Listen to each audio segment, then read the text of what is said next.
السلام علیکم ورحمۃ اللہ۔ محترم سامعین، آج میں اعتکاف کے تعلق سے آپ تک چند باتیں پہنچانا چاہتا ہوں۔ اعتکاف کی 3 قسمیں ہیں: اعتکاف واجب، اعتکاف نفل، اعتکاف سنت مؤکدہ۔ رمضان المبارک کے آخری عشرے میں جو اعتکاف کیا جاتا ہے یہ سنت مؤکدہ علی الکفایہ ہے۔ سنت مؤکدہ علی الکفایہ کا مطلب یعنی اگر پورے شہر میں کسی ایک نے بھی کر لیا تو سارے لوگ بری ذمہ ہو گئے، اور اگر کسی ایک نے بھی نہ کیا تو سبھی لوگ مجرم ہوئے۔ اعتکاف واجب یہ ہے، کسی نے نظر مانی کہ یا اللہ میں فلاں دن یا 3 روز کا اعتکاف کروں گا، یہ اعتکاف واجب ہے۔ اور اس کے علاوہ آپ جب بھی مسجد میں داخل ہو اعتکاف کی نیت کر لے، یہ اعتکاف نفل ہے۔ ہر آدمی رمضان المبارک کے آخری عشرے میں جو اعتکاف کیا جاتا ہے وہ نہیں کر سکتا ہے، تو اسے پریشان ہونے کی ضرورت نہیں ہے۔ اگر آپ اعتکاف نفل کر رہے ہیں اس میں بھی بے شمار ثواب ہے۔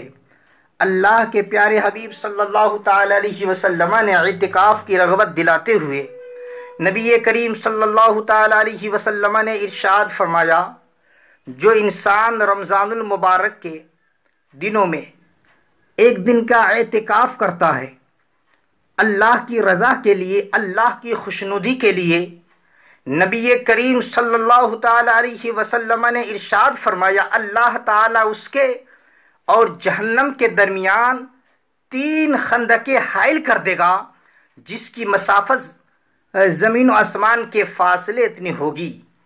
اور ایک روایت ملتی ہے نبی کریم صلی اللہ تعالی علیہ وسلم نے ارشاد فرمایا، جو مغرب سے لے کر عشاء تک اللہ کی خوشنودی کے لیے اعتکاف کیا اور اس درمیان نماز اور قرآن مجید کے تلاوت کے علاوہ کچھ نہ کرے تو اللہ پر لازم ہے کہ اللہ تعالیٰ اس کے لیے جنت میں محل تیار کرے۔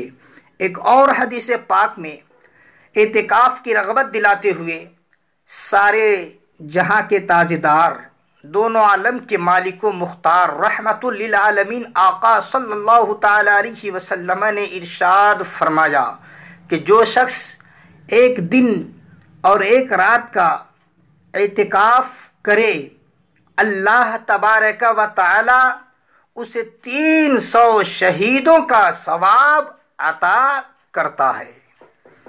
رمضان المبارک کے آخری عشرے میں جو اعتکاف کیا جاتا ہے اس کی طرف رغبت دلاتے ہوئے ہم بے کسوں کے کس، بے سہاروں کے سہارا نبی صلی اللہ تعالی علیہ وسلم ارشاد فرماتے ہیں، جس نے رمضان المبارک کے آخری عشرے میں 10 دنوں کا اعتکاف کیا، اللہ تبارک و تعالی اس کے عوض میں اس کے نامہ اعمال میں 2 حج اور 2 عمرے کا ثواب عطا کرتا ہے۔ برادران ملت اسلامیہ، اعتکاف کا اصل مقصد کیا ہے؟ اعتکاف کا اصل مقصد ہے شب قدر کو تلاش کرنا، شب قدر کو ڈھونڈنا، اور یہی راجح قول ہے کہ رمضان المبارک کے آخری عشرے کی طاق راتوں میں شب قدر آتی ہے۔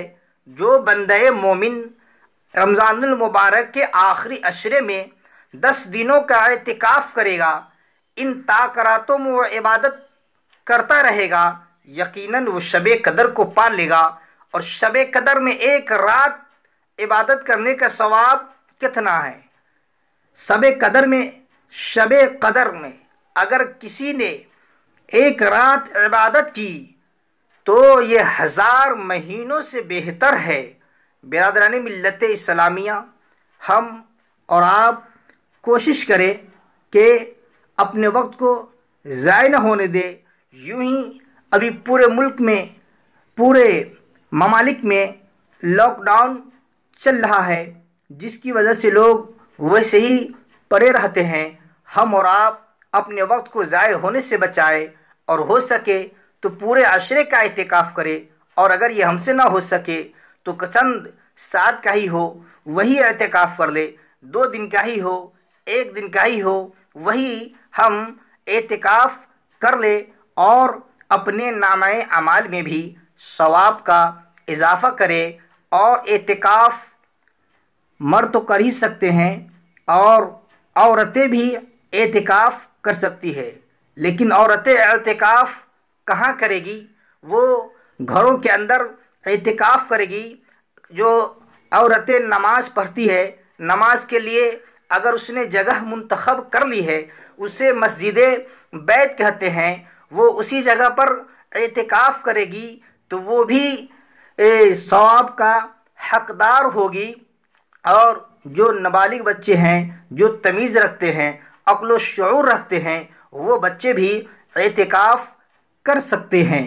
برادران ملت اسلامیہ، تو ہم اور آپ اپنے وقت کو ضائع نہ ہونے دیں، اور یہ جو سنہرا موقع ہمیں اور آپ کو ملا ہوا ہے، ہم اس کا بھرپور فائدہ اٹھائیں اور کوشش کریں کہ ہم اور آپ بھی اعتکاف کر لیں۔ اعتکاف کا ایک فائدہ یہ بھی ہے کہ انسان باہر رہ کر جو گناہ کرتا ہے وہ اس گناہ سے بچا رہے گا، اور انسان باہر رہ کر جو نیکیاں وہ کیا کرتا تھا، اعتکاف میں رہنے کی وجہ سے وہ نیکیاں نہیں کر سکتا ہے۔ اللہ رب العزت اس کو اعتکاف میں رہنے کی وجہ سے جو نیکیاں وہ باہر رہ کر کیا کرتا تھا، بدستور اس کے نامہ اعمال میں وہ نیکیاں لکھی جاتی رہے گی۔ حضور اکرم صلی اللہ تعالی علیہ وسلم کا یہ معمول ہی رہا ہے۔ نبی کریم صلی اللہ تعالی علیہ وسلم ہمیشہ رمضان المبارک کے آخری عشرے میں اعتکاف کیا کرتے تھے۔